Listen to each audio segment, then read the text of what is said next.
Queridos, vamos orar ao Senhor? Bondoso Deus, Pai de nosso Senhor e Salvador Jesus Cristo, nos colocamos na Tua presença, também a confessar os nossos pecados, reconhecendo, Senhor, que sem Ti nós não somos nada, nada podemos fazer. E é por causa de Ti, Senhor, por causa do Teu perdão, da Tua morte na cruz, que nós podemos alcançar a graça de poder entrar na Tua presença e poder chamar Deus de Pai. Muito obrigado, Senhor. Que a Tua palavra nos alcance também neste momento.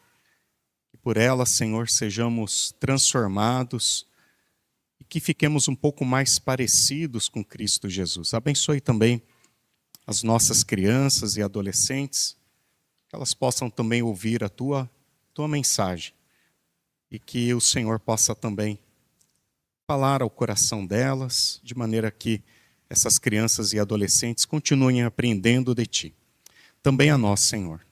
É o que nós Te pedimos, agradecidos pelo Teu perdão e pela Tua graça que nos alcançou. Em Cristo Jesus. Amém.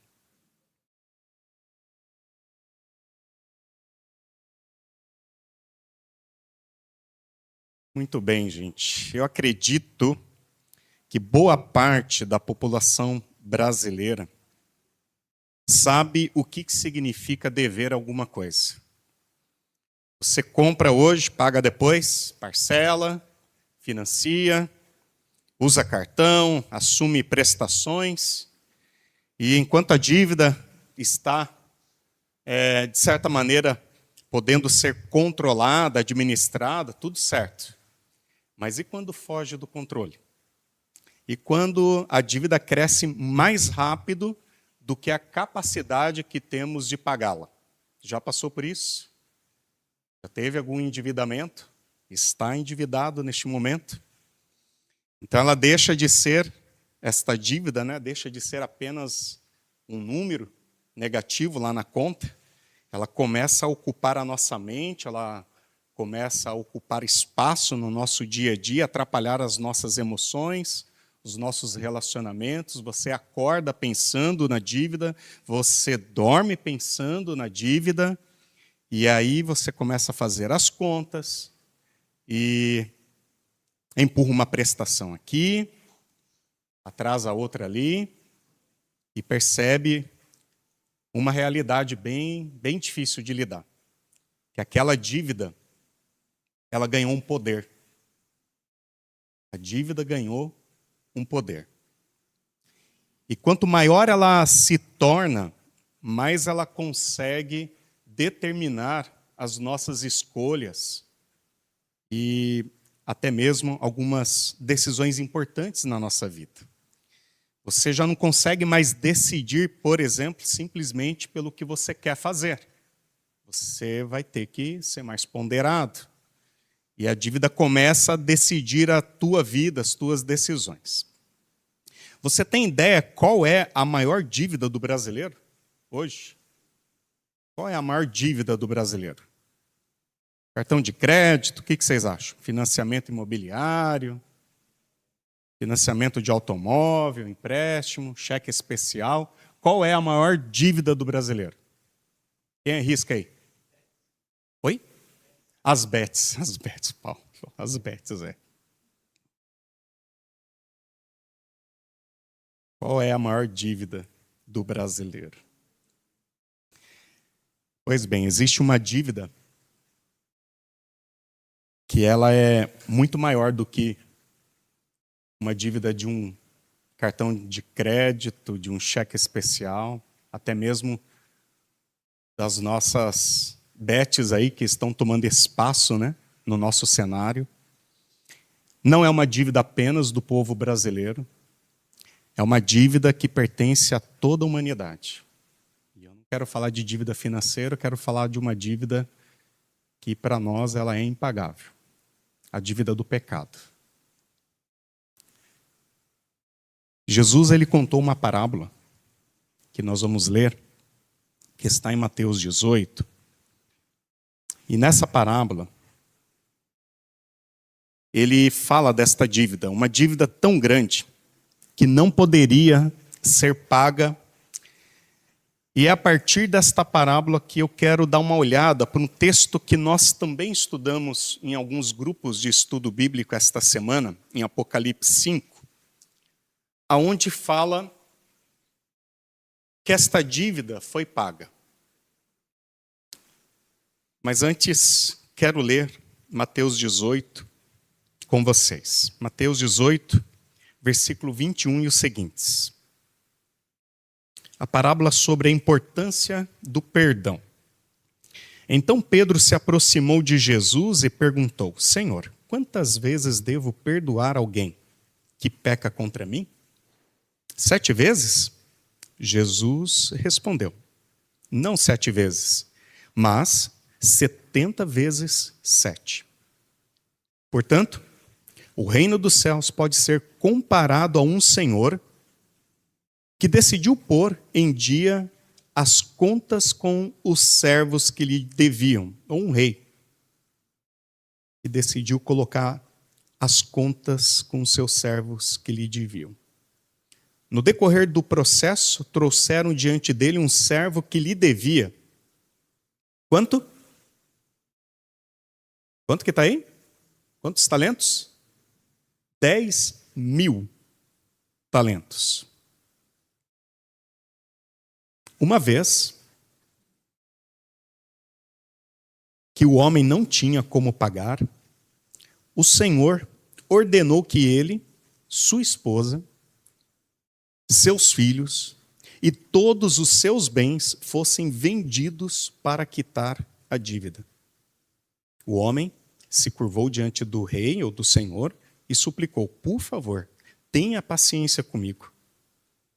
Me dá tempo e eu pagarei tudo. O Senhor teve compaixão dele, soltou-o e perdoou-lhe a dívida. No entanto, quando o servo saiu da presença do rei, o Senhor, foi procurar outro servo que trabalhava com ele e que lhe devia quanto? 100 denários, é isso? Agarrou-o pelo pescoço e exigiu que ele pagasse de imediato. O servo se curvou diante dele e suplicou: tenha paciência comigo e eu pagarei tudo. O credor, porém, não estava disposto a esperar. Mandou que o homem fosse lançado na prisão até que tivesse pago toda a dívida. Quando outros servos, companheiros dele, viram isso, ficaram muito tristes. Foram ao Senhor e lhe contaram tudo o que havia acontecido. Então o Senhor, ou o rei, chamou o homem cuja dívida ele havia perdoado e disse: servo mau, eu perdoei sua imensa dívida, porque você me implorou. Acaso não devia ter misericórdia de seu companheiro, como tive misericórdia de você? E irado o rei, o Senhor, mandou o homem à prisão para ser torturado até que lhe pagasse toda a dívida. Assim também meu Pai Celestial fará com vocês, caso se recusem a perdoar de coração a seus irmãos. Aí está, uma dívida impagável. Eu trouxe uma projeção aí que pode nos ajudar a entender um pouquinho. 10.000 talentos, gente. Vamos ver quanto que era essa dívida aqui. O que se trata? Uma dívida absurda. Porque um talento correspondia a cerca de 6.000 denários. E um denário era aproximadamente o salário de um dia de trabalho, de um operário na época. Trabalhador comum. Então nós estamos falando de uma dívida de cerca de 60 milhões de dias de trabalho. São mais de 160 mil anos de serviço contínuo. Jesus ele usa esse exagero, né? Essa hipérbole aqui bem intencional, porque ele vai combinar aqui números que para a época, eram números, assim, para falar de coisas absurdas. Se você fosse chutar hoje um valor em real aí absurdo, assim, o que você diria? 1 trilhão de reais? Dá para dizer mais? O que vem depois de trilhão? Eu nem sei o que vem depois de trilhão. Tá difícil achar o que vem depois de 100. Quanto mais trilhão. Alguém sabe aí? Um número assim? Quadrilhão? Meu chapéu, já começa a entrar aí numas nomenclaturas que... Muito bem, o que Jesus fez? Ele pegou, olha só, a unidade monetária da época, a maior que tinha, o talento, e ele pegou ali os ouvintes e falou assim, eu vou falar um exagero aqui. O maior número, a maior unidade monetária que dá para dizer. E ele usou essa expressão, 10 mil talentos. É muita coisa. Era uma coisa assim, não dá. Uma dívida dessa, não dá. É impossível ser paga. Se a gente fosse assim, não dá para fazer isso. Mas eu tentei assim, colocar a partir do dia de trabalho, quanto que ganha hoje um trabalhador, o salário mínimo. Talvez Jesus ia usar outras referências, tá? Não iria fazer bem um cálculo assim, essa transação. Mas ainda que fosse algo muito simples, de pegar assim, valores bem... Assim, quanto que vale o trabalhador de um dia de trabalho hoje aqui, chutando bem baixo, um trabalhador que não ganha lá um bom salário. Usamos aí um salário mínimo. Se fosse um salário mínimo, essa dívida seria de 3 bilhões e 200 milhões de reais. Assim, por baixo. Por baixo. É a dívida do Corinthians aí, viu, Lucas? É a dívida do nosso Corinthians. A galera não consegue pagar. Imagine uma pessoa devendo isso hoje. E Jesus certamente iria chutar um número bem mais alto do que este. Então aquele homem diz ao rei, Senhor, tem paciência aí comigo. Me dá um tempinho que eu vou pagar. Ah, vai. Vai viver muito para pagar, vai. Porque era esse justamente o problema. Ele não iria conseguir pagar essa dívida. Porque este homem ele não precisava de tempo. Ele precisava de perdão. A essa altura, não adianta falar assim, ó, te dou mais um mês, um ano. Não é tempo. É perdão. É a única coisa que pode salvá-lo. E essa imagem, Jesus ali nos oferece justamente para a gente compreender o tamanho da nossa dívida, da nossa condição diante de Deus. Quanto devemos para Deus? Dívida impagável. Impagável. Bom, havia uma outra dívida aqui na parábola. E aí a gente tem um outro cálculo. Olha só que absurdo isso. Esse devedor que recebeu o perdão do rei, ele tinha alguém que lhe devia 100 denários.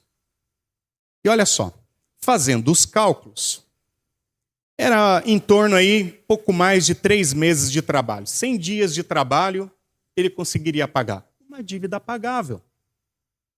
E essa pessoa pede um tempo para ele. Ó, me dá um tempo que eu lhe pago. Seria possível? O que vocês acham?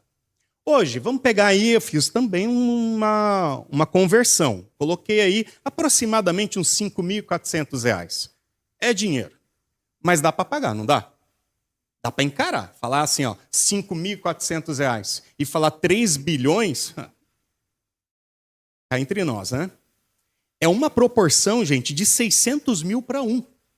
A dívida de um comparado com a do outro. Olha que absurdo. Esse homem não precisava de muito tempo. Talvez alguns meses. Ele conseguiria quitar essa dívida. E o servo mau aqui vai lá e diz, não. Você vai me pagar o que deve. Essa é a cena que Jesus traz para mostrar a dificuldade que nós temos de entender o quanto nós devíamos para Deus e Ele nos perdoou e o quanto nós temos dificuldade de exercer compaixão com o nosso próximo que nos deve muito menos do que a nossa dívida para com Deus. E essa imagem que Jesus nos oferece sobre a nossa situação diante de Deus, e vai revelar aqui o problema do pecado, é que nós estamos... não é que nós estamos assim atrasados com relação a essa dívida com Deus. A gente tem um atraso numa dívida com Deus, a gente precisa pagar ela. Não é essa a questão, pelo contrário. Jesus está querendo mostrar para nós que nós também não vamos conseguir pagar ela. Nós precisamos de perdão.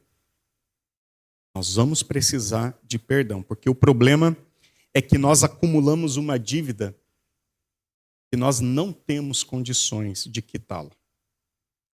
Essa dívida Paulo descreve em Romanos 3, 23, acho que tem um slide ali também próximo, Antônio, que diz, pois todos pecaram.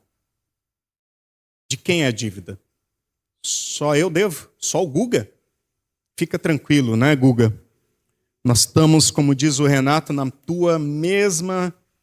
mesma pele aí, né? Na mesma condição. Porque a Bíblia diz que não foi só o Guga, só o Renato, só o Regis que pecaram.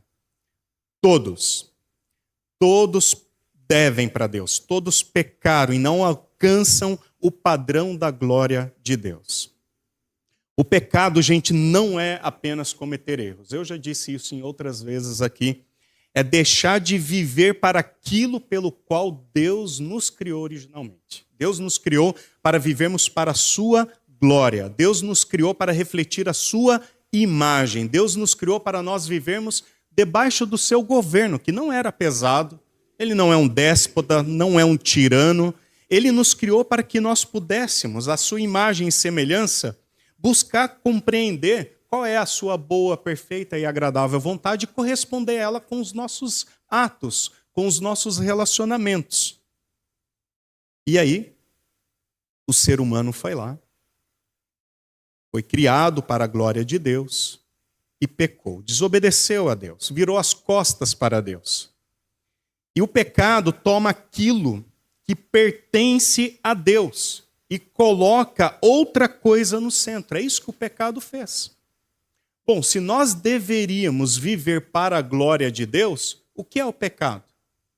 É roubar, é tirar a glória que pertencia a Deus na nossa vida e dar a algum outro, ou alguém, ou a nós mesmos. Aos nossos desejos, talvez aos nossos recursos. Talvez a glória que deveria ser para Deus agora está relacionada aos nossos prazeres, a glória do nosso poder, a glória do nosso reconhecimento, a glória da criatura que resolveu ocupar o lugar do seu Criador. E aí Paulo vai descrever também lá em Romanos, tem outro versículo ali projetado, Romanos 1, 23, trocaram a glória do Deus imortal por imagens. Trocaram. Mas a glória era de quem? De Deus. E esse é o grande problema da humanidade. Nós tomamos para nós aquilo que pertence somente a Deus, a sua glória. Por isso a dívida do pecado não é simplesmente, gente, uma lista de infrações que a gente fica cometendo no nosso dia a dia. Mentir, roubar, chamar apenas o irmão de burro, né? Que já por si só é indelicado, claro, né, Guga? Mas pecado é muito mais do que isso, gente. E a gravidade da nossa dívida que nós precisamos entender. Existe uma existência toda, um universo todo, que por conta da desobediência humana, que era a coroa da criação de Deus, que deixou de glorificar a Deus. O mundo caiu. O mundo caiu. E por isso, apesar de ter uma graça sustentando este mundo, que é só por ela que a gente ainda vê alguma coisa boa, mas ainda assim nós conseguimos ver a miséria que se tornou o nosso planeta. E quem está fazendo isso não são as baleias, que estão aqui aos nossos cantos aqui, né, do mar. Não são os bichinhos, os insetos. É o próprio ser humano, capaz de destruir aquilo que Deus criou para o quê? Para o louvor da sua glória. Eu estava na casa do irmão Conrado, e ele mostrando para mim aquele jardim lindo, quem já foi lá, né? Aquele jardim lindo que o irmão Conrado tem. Gente, é um espetáculo que Deus faz. Ele cria coisas que os nossos olhos ignoram normalmente. E aí você dá uma pequena atenção, você chega lá, não dá para acreditar que tem flores minúsculas. Só a gente chegando muito perto assim, e você observando os detalhes de cada uma dessa beleza que tem na natureza tão pequena. E eu estou falando de flor, que ainda a olho nu, chegando bem próximo, você consegue admirar. Mas nós sabemos de uma beleza micro que existe no universo, que às vezes é captado por lentes que multiplicam aquilo e a gente contempla. Deus criar detalhes belos, tão lindos. Gente, sabe o que é isso? É um Deus de amor que resolveu manifestar de forma tão generosa a sua glória no mundo inteiro, para que os nossos olhos, ao contemplar cada beleza da criação, da pequena espécie à maior espécie, pudéssemos dizer assim: esse Deus, ele é maravilhoso, ele é glorioso, ele é espetacular. Não só isso, ele fez você e eu, gente semelhante a ele. Você já parou para contemplar a beleza da vida, do que é um ser humano? Assim, vamos tirar o pecado, vamos ver um feto se formando no ventre da mãe. Isso é encantador, gente. É encantador. A ciência tenta explicar, e explica muitas coisas, mas o start da vida é hoje.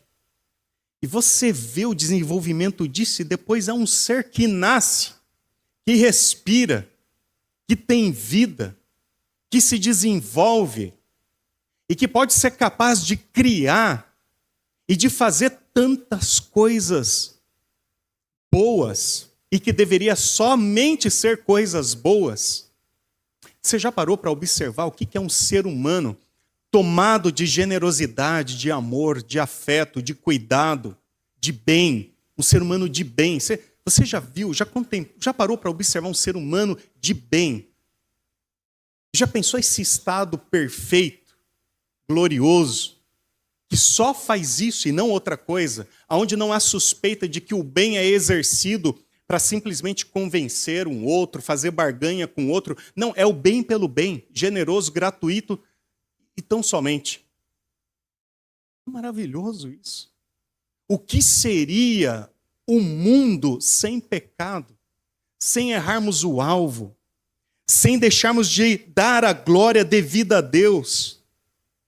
Essa capacidade de não apenas uma reprodução humana, mas de laços e vínculos de família e de afeto, de um bebê amamentando no peito de sua mãe, de um amor que é desenvolvido de um pai para com seu filho, de irmãos com seus irmãos. Que coisa linda, que coisa preciosa. Às vezes eu paro e fico observando assim, né, a família, ou observando gestos bonitos na comunidade. Isso é extraordinário. E eu fico pensando, imagine nós, dotados de perfeição, glorificando a Deus e sem pecado, o que seríamos capazes de fazer ainda mais para o bem? O que criamos para facilitar, para produzir, para construir, para desenvolver, a capacidade cerebral que um ser humano tem. Isso é impressionante. E de repente, em vez de olhar para tudo isso e dar a glória devida a Deus, resolvemos adquiriu uma dívida impagável. Impagável. Segundo, a dívida do pecado produz morte. Paulo vai dizer lá em Romanos 6, 23, tem também projeção disso. Ali, Antônio, o ponto 2, o salário do pecado é a morte. Romanos 6, 23. O salário é aquilo que recebemos como resultado. Não é um salário interessante de ganhar. Não é. Porque trata-se de uma dívida, na verdade. Paulo está dizendo o pecado paga, mas ele paga mal, porque ele paga a morte. O salário do pecado é a morte. Ele paga, mas paga muito mal. E é morte. Deus havia advertido lá no princípio, Gênesis 2,17, certamente vocês morrerão. Tiago escreve, o pecado quando amadurece dá à luz a morte, Tiago 1,15. E Paulo ainda vai dizer aos Romanos 5,2, o pecado entrou no mundo por meio de um homem e pelo pecado entrou a morte. E a mentalidade da natureza humana, Paulo ainda vai dizer em Romanos 8,6, a mentalidade é uma mentalidade de morte. O que é isso? Não é apenas morrer, gente. O que é a morte? É apenas a morte física? Não. A Bíblia fala de morte como processo de morte. Não se trata apenas de uma tragédia física, mas, biblicamente, é tudo aquilo que vem antes mesmo do nosso funeral.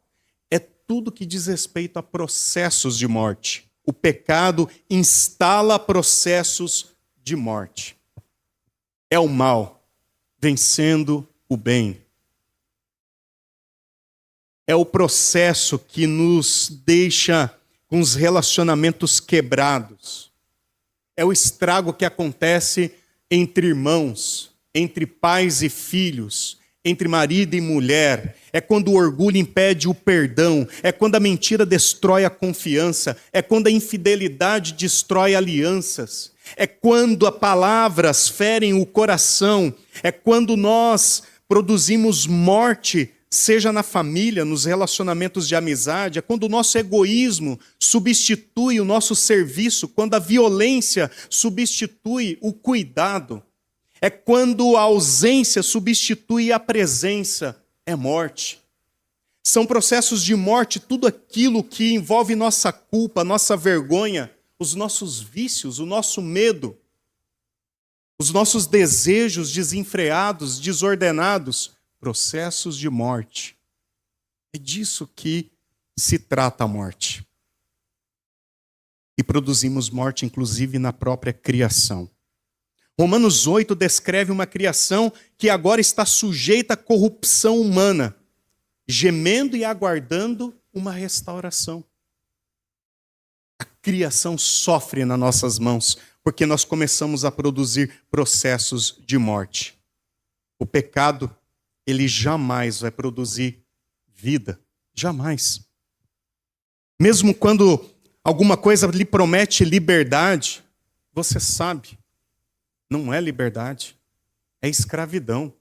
Mesmo aquilo que ele diz, olha, agora você vai poder fazer o que quiser, mas fazer o que quiser não é um tipo de escravidão dos nossos próprios desejos? Pode lhe prometer prazer e lá no final acabar terminando lhe cobrando um preço muito alto por aquele prazer que você desejou experimentar. Pode prometer uma certa autonomia que vai te levar a uma perdição porque você consegue desgovernar a própria vida. Nós fazemos isso. Essa é a nossa dívida, gente. E aqui fica claro, mais uma vez, tenho que dizer, uma dívida que não podemos pagá-la. Não conseguimos. Um terceiro ponto, o rei perdoa uma dívida que o servo jamais poderia pagar. Vamos voltar ali para a parábola. Quando o rei exige o pagamento, olha o que acontece. O servo se ajoelha e vai dizer assim, seja paciente comigo e eu pagarei tudo. Eu vou pagar tudo. Ele não conseguiu pagar até aquele momento e não ia conseguir nunca. Mas a promessa dele era maior do que a sua própria capacidade. E nisso nós somos bons. Nossas promessas são maiores do que a nossa própria capacidade. Você sabe disso. Quando a gente está mergulhado no erro, no pecado, no processo de morte que o pecado ocasiona, a gente começa a flertar com palavras. Não, olha, eu prometo, agora é a última vez. Não é assim? Desde pequeno. Né? O pai e a mãe vêm lá com aquele olhar de juízo, do castigo. Não, pai, não, mas é a última vez, perdão. Né? E vamos crescendo assim. E usamos essa desculpa da última vez, agora eu vou tentar, agora vai dar certo, eu vou melhorar, eu vou compensar, eu vou dar um jeito, eu vou me tornar uma pessoa melhor. E não conseguimos. E sabe, o Evangelho não nos convida a tentar pagar o quanto antes melhor. Não é isso que o Evangelho lhe apresenta.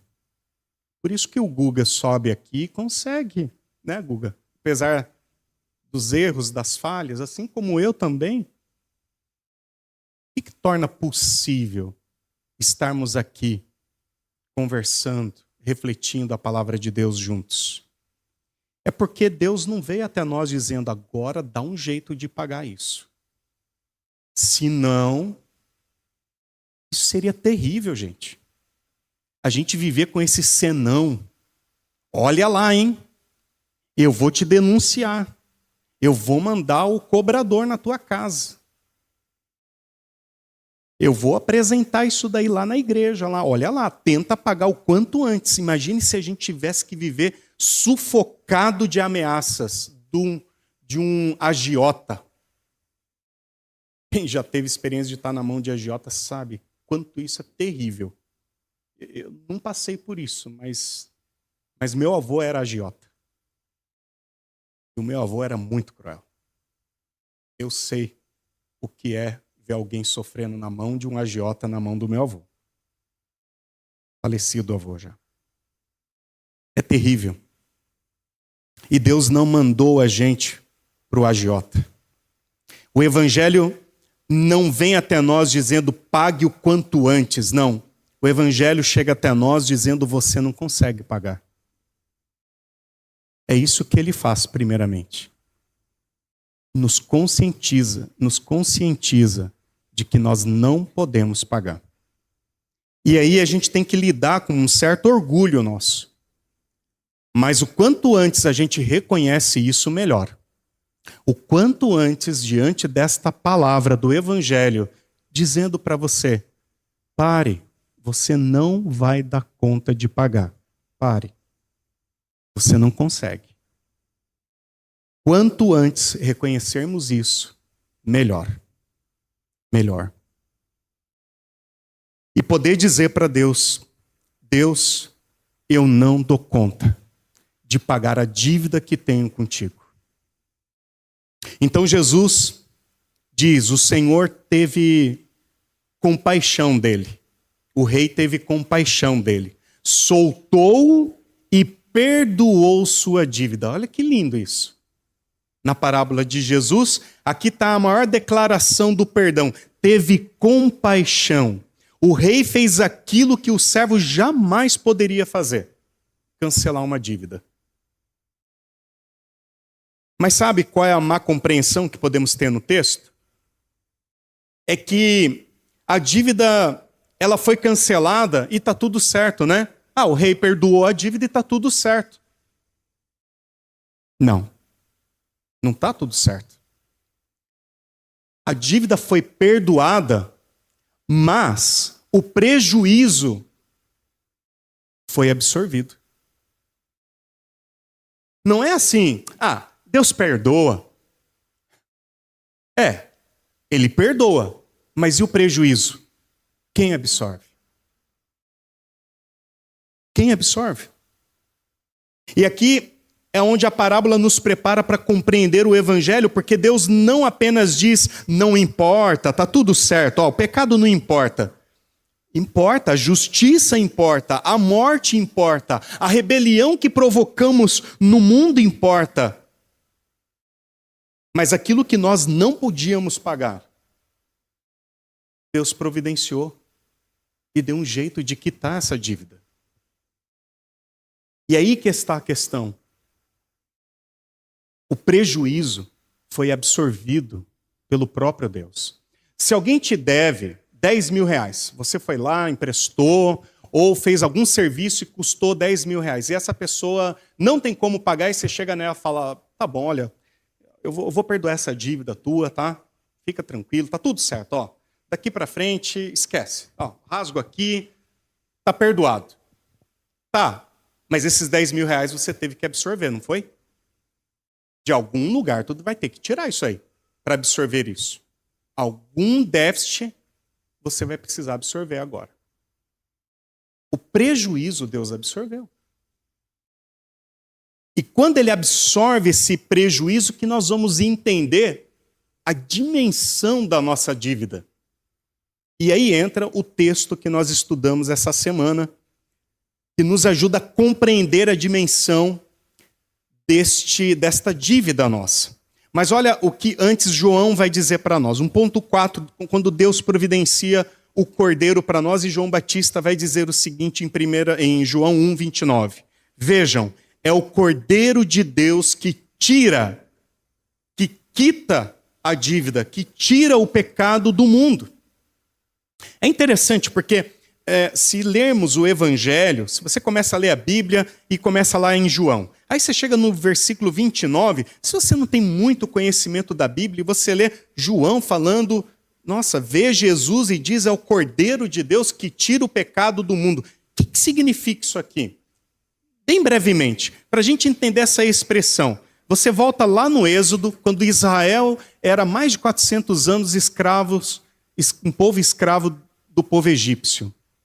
E Deus anuncia uma libertação para o povo de Israel, porque Deus tem um plano com este povo. Mas o faraó não quer libertar este povo de qualquer jeito, não. Aliás, não quer libertar o povo. Deus manda lá as 10 pragas, mas a última delas é um anjo da morte. Vai morrer o primogênito de todas as famílias. E a orientação para o povo de Israel é a seguinte, vocês vão fazer o seguinte, pega um cordeiro, um novilho, sem mancha, sem defeito, mate, pega o sangue dele, passa nos umbrais da porta. Sangue para nós representa o quê? Quando você vê uma poça de sangue na rua, o que você pensa? Você pensa em morte, não pensa? Alguém morreu aqui, né? Uma poça de sangue. Mas na cultura oriental, sangue é vida. É vida. E o que Deus estava providenciando? Aquela família que tem o sangue do cordeiro, ela tem a vida. Ela tem a vida que não é dela, mas eu estou dando ela. E o anjo, ele pula esta casa, passa ela. O significado de Páscoa é pular, passar por cima. E não morre o primogênito daquela casa. E isso ia trazer um certo alvoroço na terra do Egito. E ali a orientação de Deus era clara. Come às pressas a carne com ervas amargas. E que mais? Quem lembra? Pães sem fermento, né? Que não ia dar tempo de levedar a massa. Come isso às pressas, é um alimento que vai dar energia, mas faz parte de todo o processo bem pedagógico de Deus. E pega a rua, vai. E foi o que o povo de Israel fez. Esse cordeiro depois, esse ritual, ele passou a ser praticado não para o povo de Israel sair do Egito, mas para lembrar. Todos os anos Israel tinha que celebrar a Páscoa. O que é a Páscoa? É o dia que Israel foi liberto das mãos do faraó e do povo egípcio. Deixou de ser um povo escravo e se tornou um povo livre, um povo de Deus livre. O cordeiro, que não tinha nada a ver com a história, pagou um preço. Quitou um preço que deveria ser de alguém. E isso é muito pedagógico. Quando chega em Jesus e João fala o Cordeiro de Deus, ele está associando o quê? A Páscoa judaica. Esse Cordeiro é o Cordeiro que tira o pecado do mundo. E aqui João vai dizer, ele não cobre apenas o pecado, ele tira o pecado do mundo e ele é o Cordeiro de Deus, o nosso Cordeiro pascal Diz Paulo lá em 1 Coríntios 5:7, Cristo, nosso Cordeiro Pascal, foi sacrificado. O Cordeiro do Êxodo estava ligado à libertação de Israel. Mas agora este Cordeiro de Deus, Jesus Cristo, ele está ligado à libertação de todos os povos, não só o povo de Israel. O Apocalipse vai nos mostrar isso, é o que vimos esta semana, quando os anjos, os anciãos, começam a louvar aquele que é digno de louvor e de glória, e de todo poder e de toda força, o Cordeiro de Deus. Porque com o seu sangue ele comprou pessoas de toda língua, tribo, nação, etnia. Essa é a imagem que João vai ter lá no Apocalipse. Tu és digno de pegar o livro e quebrar seus selos, pois foste sacrificado com seu sangue. Compraste para Deus pessoas de toda tribo, língua, povo e nação. E aqui tem uma expressão linda, gente, nesse texto do Apocalipse 5. Compraste com teu sangue. Compraste com teu sangue. E aqui comprar é adquirir mediante um preço. É a compra mesmo. Parou para pensar nisso? Deus ter que nos comprar. É um absurdo? Não cheira, né? Não dá uma sensação de um absurdo aqui? Deus ter que nos comprar. Mas a gente não já pertencia a Ele? É. Ele nos criou para pertencermos a Ele. Mas o pecado nos afastou desse pertencimento e nos tornou escravos. Dominados pelo pecado, nos afastamos de Deus. E se tem uma coisa que Deus não faz, é manipular pessoas. Nós manipulamos pessoas, mas Deus não faz isso. Sabe por que Deus compra? Não é barganha. Aqui não é uma compra de barganha. Porque Ele comprou você e eu, e Ele não está exigindo nada de você, nem de mim. Ele só está dizendo para você e para mim que nós, por justiça, pertencemos a Ele duas vezes.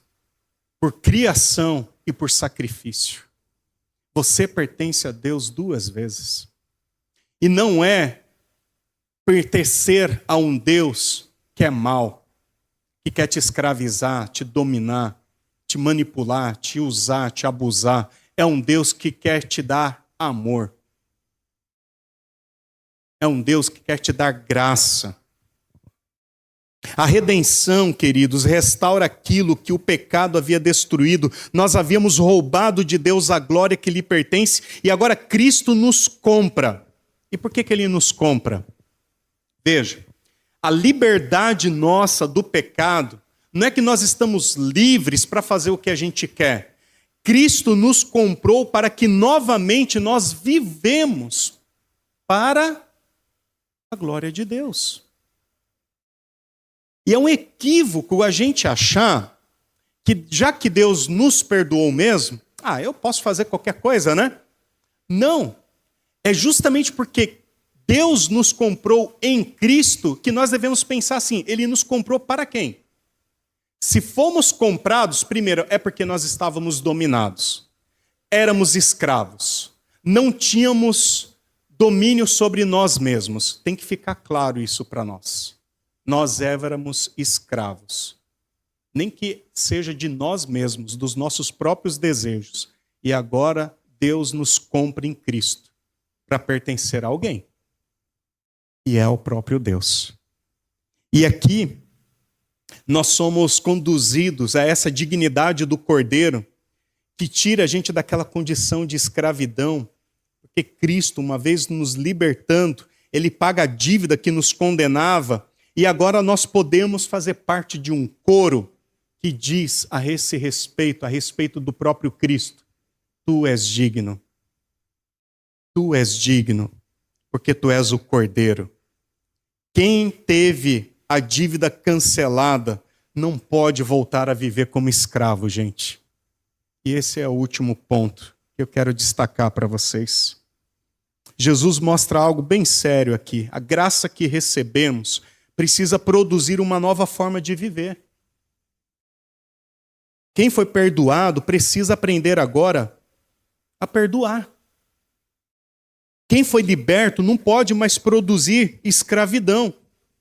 Você foi liberto, não faz sentido você tornar o teu irmão escravo de você. É preciso haver perdão. Tem que ser um efeito agora que vai alcançar a outros a partir da nossa própria vida. Por isso Paulo diz em 1 Coríntios 7, 23, Deus os comprou por alto preço, não se tornem escravos do mundo. Foi um alto preço. E em Gálatas 5:1, Cristo nos libertou para vivermos em liberdade. Portanto, permaneçam firmes e não se submetam novamente ao jugo da escravidão. Como é que deve viver uma pessoa que teve a sua dívida quitada? Como? Gente, pare e pense. Se vale a pena a gente se colocar debaixo de um jugo de escravidão novamente, uma vez que Cristo pagou a nossa dívida. Eu vou para a conclusão citando Romanos 8, novamente. Romanos 8:1 diz a respeito do fim do domínio do pecado. Portanto, agora já não há mais condenação para os que estão em Cristo Jesus. Por que não há mais condenação para os que estão em Cristo Jesus? A resposta vem no versículo 2. Porque vocês pertencem a Ele. E o poder do Espírito que dá vida os libertou do poder do pecado que leva à morte. Então Paulo diz, a lei não era capaz de nos salvar por causa da fraqueza da nossa natureza. Por isso Deus fez com que a lei fosse incapaz de fazer. Deus fez por nós. Deus fez o que nós não podíamos fazer. O que Deus fez? Quitou a dívida que a gente não podia pagar. Ele nos enviou o seu próprio Filho em um corpo como que o nosso, pecadores que somos, mas não se tornou pecador. E nesse corpo Deus declarou o fim do domínio do pecado sobre nós, porque Ele entregou o seu Filho ao sacrifício dos nossos pecados. Então Deus declarou o fim do domínio do pecado sobre nossas vidas. Agora você tem um novo Senhor. O Cordeiro de Deus te comprou para que nós pudéssemos devolver a glória a Deus. Ele fez isso para que nós pudéssemos voltar a glorificar a Deus. E você e eu agora não estamos mais diante de Deus na frente, como quem está na frente de um juiz. Deus é teu Pai, não teu juiz. Nós não estamos diante de Deus como se fosse um tribunal e nós os réus. Nós estamos na casa do Pai. Isso é maravilhoso, gente. Eu espero que vocês tenham compreendido esta mensagem para que nesta visão de João, lá no Apocalipse, quando ele vê pessoas se juntando aos anciãos, aos seres celestiais, a milhares e milhares de anjos, você e eu estejamos lá juntos, dizendo toda a honra, toda a glória, todo o poder e todo o louvor seja ao Cordeiro, que é digno de receber. Amém?